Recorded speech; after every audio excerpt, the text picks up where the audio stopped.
So yeah, I'm going to just run through quite quickly today the headline findings from a piece of research that we're running at the moment on multi-channel innovation. So we've done interviews with a number of retailers who are in a whole range of different roles, so e-commerce, marketing, IT, and some CEOs as well, about their plans for their business in the next 3 years, and in particular how the part that multi-channel innovation is going to play in that.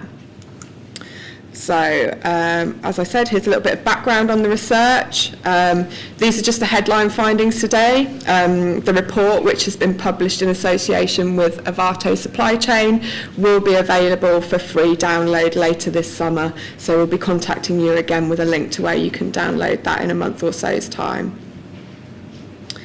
So, basically, I'm going to quite speedily run through some of the headline findings, give you a little bit of a taste of what people have said and where there's been a lot of agreement on things, and Jeremy is kindly going to step in and give you some of the retailers' voices. So we've anonymised some of the quotes from the interviews that we've done to give you a feel for what people are really saying and not just what we're saying that they're saying. So, first big trend that we've seen: the pace of change that retailers have witnessed in the past 5 years is driving a desire for greater agility. So lots of people commented on the pace of change and change being pushed by their customers, and at the same time, most of them have a desire to at least keep up with their competitors. Even the ones that aren't willing to be leading edge in their own right understand that if they allow themselves to fall behind by even a year or so, that can very quickly be a gap that it's difficult to make up in terms of their platforms or their level of sophistication with their email marketing, anything like that really. Agility at the same time was mentioned by a lot of people. So very few people predicted specific trends about wearable technology or smart TVs, for instance, but what they did say is we need to be agile to respond to those kinds of technologies should suddenly consumers start adopting them in large numbers. And another thing that retailers really recognised was that agility can be achieved partly through technology, but also it's down to the relationships that they have with third-party suppliers and other types of partnerships that they might have as well. So there's a real understanding that it takes more than just your company to be agile.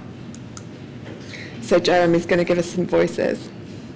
This is a quote from the CEO of a large retail business. We've got a continuous process of looking at customer journey, identifying best practice and then implementing the changes we think that will have the biggest impact. So on the agility side of things and pace of change, a few people mentioned continuous change and moving from a development cycle where you might do 2 or 3 releases a year down to once every 6 weeks, and then ideally down to much more regularly than that. So everybody that we've interviewed mentioned customer data, CRM or single view of a customer. What everybody also said was that single customer view would underpin other developments that they want to deliver. So until they get a single customer view, they can't do some of the other, I guess, more clever or things which impact more directly on the customer experience. At the same time, there's a desire to better understand their customers and also to deliver things where using customer data better actually directly benefits customers rather than collection of data and analysis just so that you can sell people more. Another trend that we noticed was a lot of acceptance that store data collection techniques need to improve. Quote from the head of e-commerce for a multi-channel fashion retailer. Getting better at customer data has to start with making it more useful for customers. Because until you provide utility for the customer, you won't get uptake.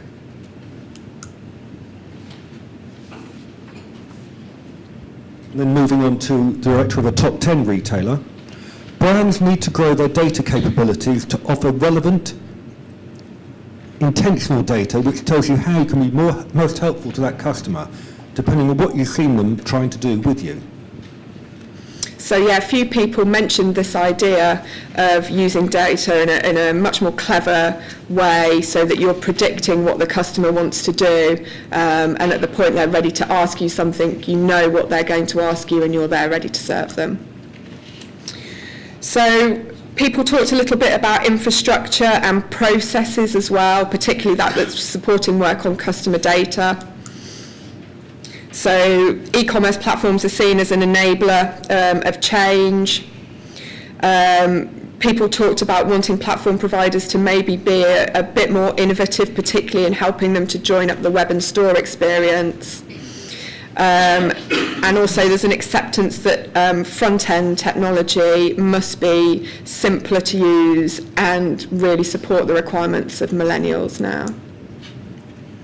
Quote from the head of e-commerce for a menswear retailer: "I think the person who nails the real, not just the single view of the customer, but the single way of interacting with the customer from a platform point of view, will shake up retail massively. We're doing a complete review of the capability we need to win the market, from getting our data structures right to making sure our processes are as simple as possible and as automated as they can be." Again, CEO of a large retailer.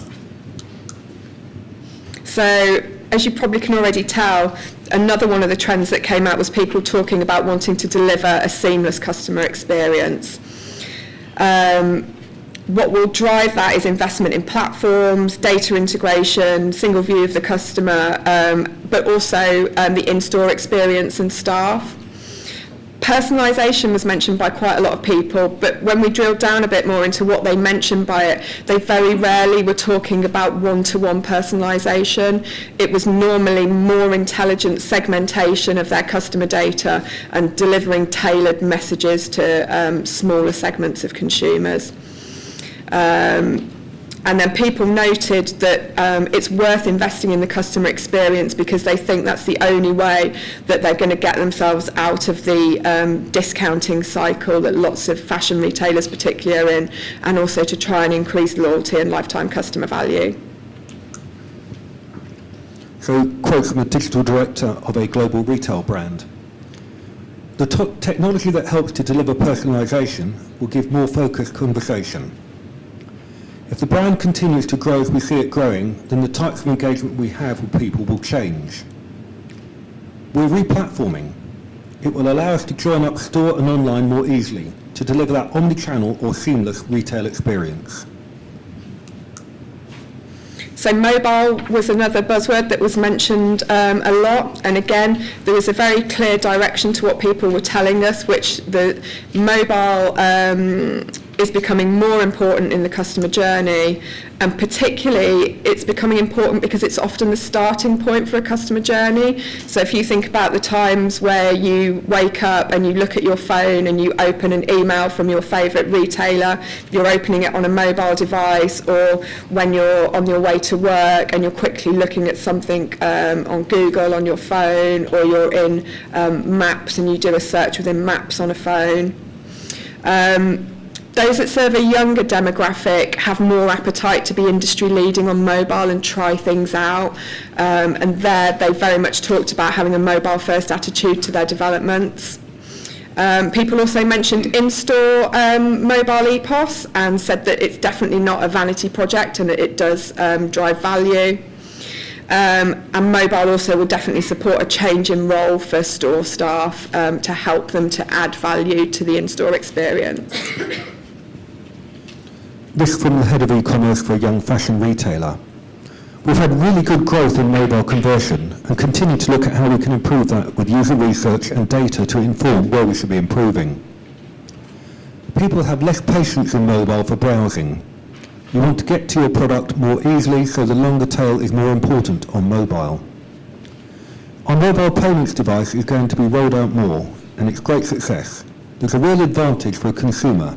It is not a vanity project." So fulfilment is a differentiator for some, but it's definitely a hygiene factor for all. There was no one that said that they could get away with having a fulfilment proposition that was far behind their competitors. We really notice people talking about a trend of hyper-convenience, as we've named it. And so this idea of,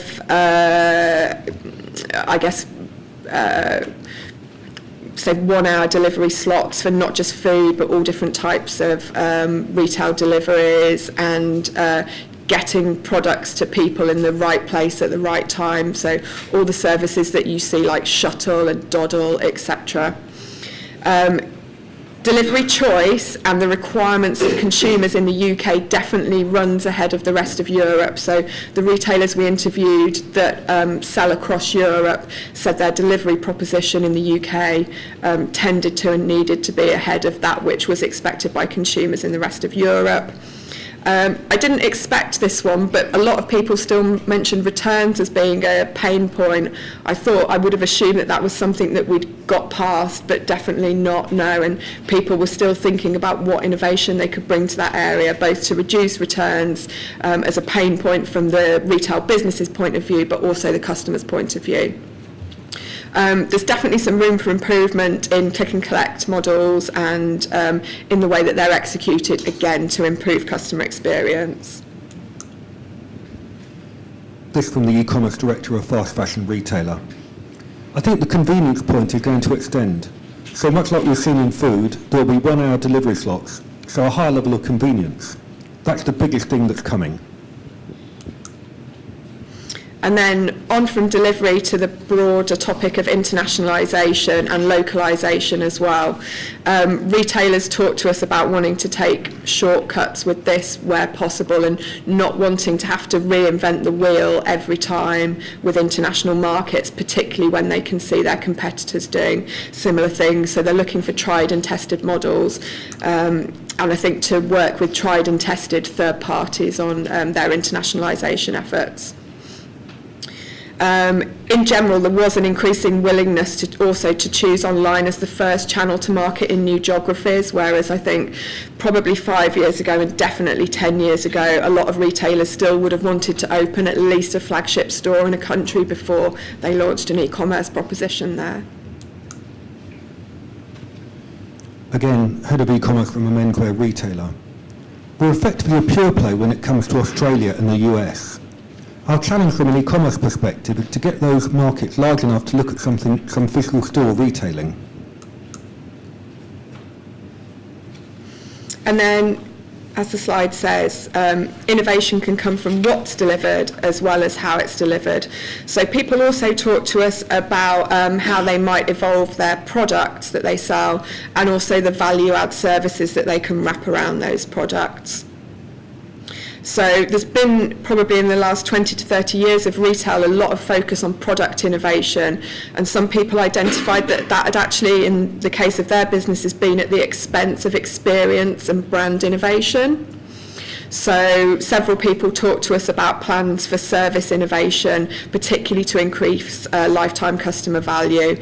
And then another kind of aligned with that was doing partnerships to provide new service propositions. So I don't know whether that's offering tailoring in your stores if you're a fashion retailer, maybe working with a third party, or if you sell bikes, offering bike repair services, etc. Director of a specialist multi-channel retailer. We're very product-centred as a business, so what we're looking to do over the next 2 to 3 years is branch out from product and focus on services. So the focus is on experience, brand engagement, customer engagement. And then the good news for you, for those of you that have responsibility for stores channels or are part of a multi-channel retailer with stores, is that no one predicted that stores were going anywhere in the next few years, and actually there could be a resurgence in the importance of stores if they change their emphasis. So what people did identify is that stores need to add more value in the omni-channel mix. And so this gives 2 new roles to the store. One is to be more experiential and inspiring and to have staff there that can really add value with their product knowledge. And then the other is the stores becoming mini fulfillment centres for online as well, but delivering a much higher level of service when they're used as a fulfillment centre. So this then ties back in with customer insight and information, because if retailers are going to make their stores do both of those things well, then they need a much better understanding of what type of mission their shoppers are on when they come into store. And then finally, store and online experience must be closely aligned. So a few people mentioned the fact that one of the reasons that it's important to have a great experience on their website is because people are less likely to shop in their stores if the experience on the website isn't good. It leads to a change in brand perception. CIO of a fashion retailer. I think that if you have less stores, you need those stores to be in the right place for your customer profile. Then, probably smaller stores, less of them, but they have a different role, part operational and part customer experience. And because of this new role for the stores, retailers are going to require more skilled and knowledgeable staff at every level. So thinking back to the customer data piece, that means more people in head offices that have a good understanding of data and how to work with it. And also people who are more digital savvy in roles such as IT and marketing director roles. And then at the same time, store staff, there may be less of them, but those that still have roles in stores will have higher value roles. Director of a top 10 UK retailer. There's a big staff effect here which will change their jobs and be that advisor rather than someone who's arranging a lot of promotional material and fixing tickets and sticking them onto shelves. So while the top line and the bottom line still rule, people also mentioned other KPIs that were becoming much more important to them identifying how well their business is running. One of those was Net Promoter Score, and there were a few other engagement measures that some people said they were looking at on a daily basis to help forecast their future sales. People mentioned the idea that single channel KPIs can now give a false view that we're in an omni-channel and multi-channel world. And as an example of that, one person explained to us that for him, social is not a sales channel, it's an engagement channel. So measuring his social team on how many sales are derived from social isn't a good measure. And actually what he does is look at his customers who follow them on different social channels and then look at in total whether they spend more money than those that don't follow the brand on social channels, and that's a better measure as to whether social is influencing sales in totality. From a CEO of a large retailer. When we have our trading meetings on a Monday, the very first number we look at is our Net Promoter Score and what the top 10 complaints were. And we've got the whole business focused on fixing those top 10. So that's it. I've been nice and quick. So the report will be out later this summer. We do have lots of other research reports as well that you can download from our website at the URL there. And I think now hopefully some people will have voted in the Slido, if you want to bring the Slido results back up. And we can see that the most popular answers at the moment is people having responsibility for digital strategy, omni-channel development and e-commerce development.